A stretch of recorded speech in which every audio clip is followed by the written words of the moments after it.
everyone, today's video topic is about how to handle inner conflict. When something that you've been taught is wrong and you feel like this is what I want to be doing, but it's wrong, why do I want to be doing this? And it creates this inner chaos, inner turmoil, and you're in the space of confusion. And I like to look at it this way. When there is inner conflict, it is because you're not being authentic to yourself. It's coming from an inauthentic space, that confusion, that turmoil. And it's not bad, actually. The turmoil, the confusion that you're going through is actually creating awareness, creating space for you to step out and be authentic and really live out your truth and live out your expression. So wherever there's conflict, there's something to be looked at. There's something to be gained awareness upon. And when you have awareness and clarity around that, then you can be your authentic expression and you can be unapologetic about who you are. So I want to share a story with you.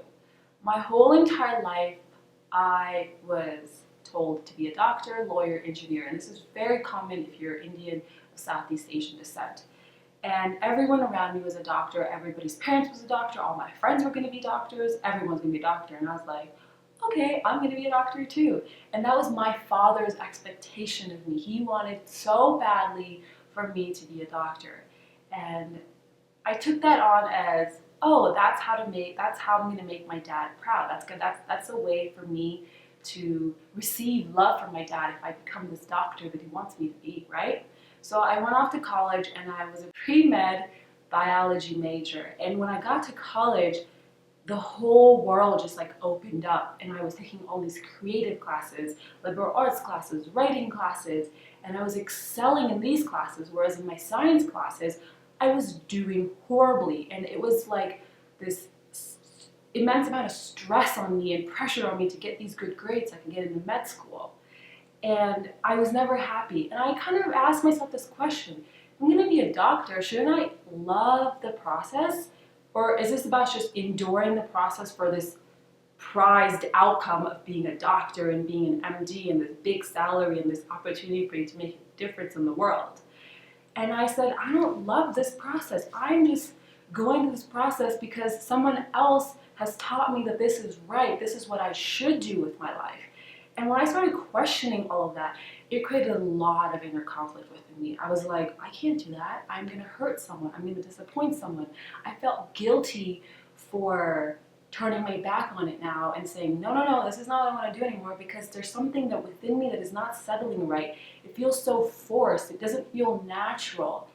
And that's something that I had to come to terms with. And I told my father my sophomore year that I did not want to be a doctor. And it was probably one of the hardest things I've ever had to do in my life, because here I was greatly disappointing someone. I felt guilty for wanting something different for myself than what I was taught that I should want for myself.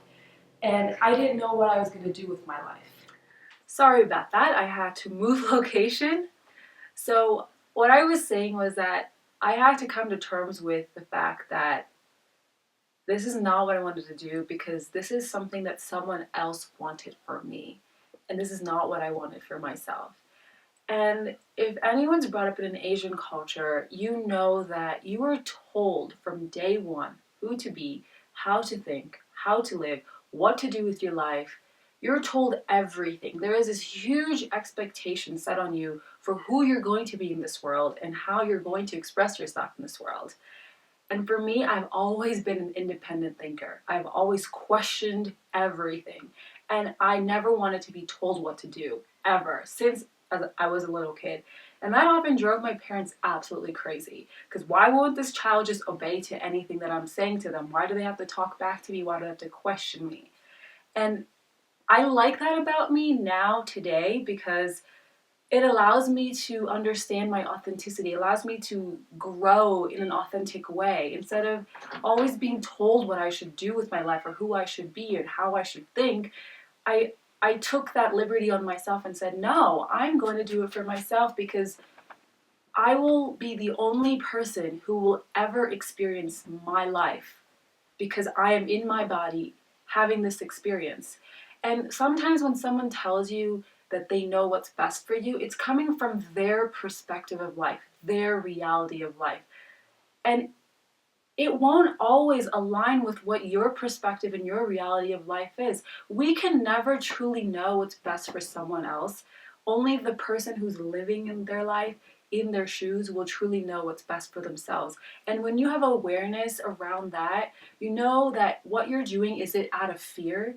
Is it out of a way to please someone else so you don't have to disappoint or feel guilty or feel like you're hurting someone's feeling? Or are you doing it out of love, which is love for yourself, love for your life? Because in the end, when you choose love, everyone is happier.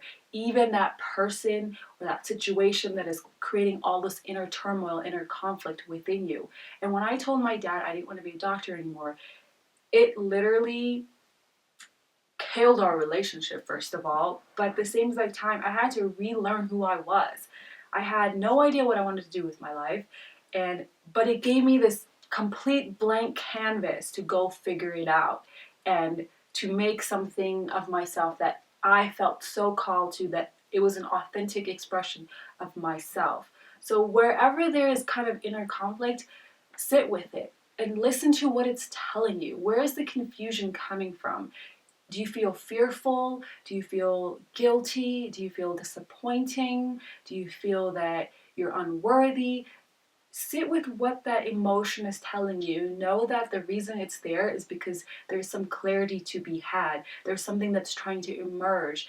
There's a flower that's trying to blossom. And if you just be gentle with it, be patient with it, and nurture it, and follow the lead of love. I always like to ask myself, what would love do right here? And I always listen to the path of love, because whatever I do out of fear, I'm doing it because that's what I think I should do. That's what I've been taught I should do. Or if I don't do it, I'm wrong. For some reason, I won't be this person that someone has an expectation of me. And when you do something out of love, you're doing it for yourself, but what you're doing is you're opening yourself up to embody who you really are. And who you really are is a loved child of God. And in the end, everyone wants to be happy, but everybody's path to understanding their happiness, to their awareness of happiness, is different. And it's your life experiences and the turmoils and the challenges and the setbacks and the conflicts that you'll go through that will help you understand how you process happiness and what happiness means to you and what does it mean for you to live a happy life. I hope this message serves you, and if you're going through some kind of troubled situation, know that the only way to come through it is to go through it and to sit with it, to look at it, and to choose love and to choose empowering yourself, because when you empower yourself, you'll be a bigger and bolder light for the world, and you'll help other people step into more of who they are and deal with their stuff, deal with their emotional stuff that they're carrying around. You don't want to carry other people's emotional baggage around, and you're going to have resentment for the rest of your life, and it's going to cause a lot of disease and a lot of just unhappiness for you. Again, I hope this message serves you. If there's a question you'd like to ask me, go ahead and ask me. There's a link in the description box below where you can send your question to me and I can answer it in a video for you. And another thing I want to ask is I want to do a Q&A video. So if there's any questions you want to ask me, put them in the comments below, and maybe in the next couple weeks I'll put all those questions together and do a Q&A video so you can get to know me better and I can share some more of my personal journey with you. Thanks so much for watching. Sat Nam.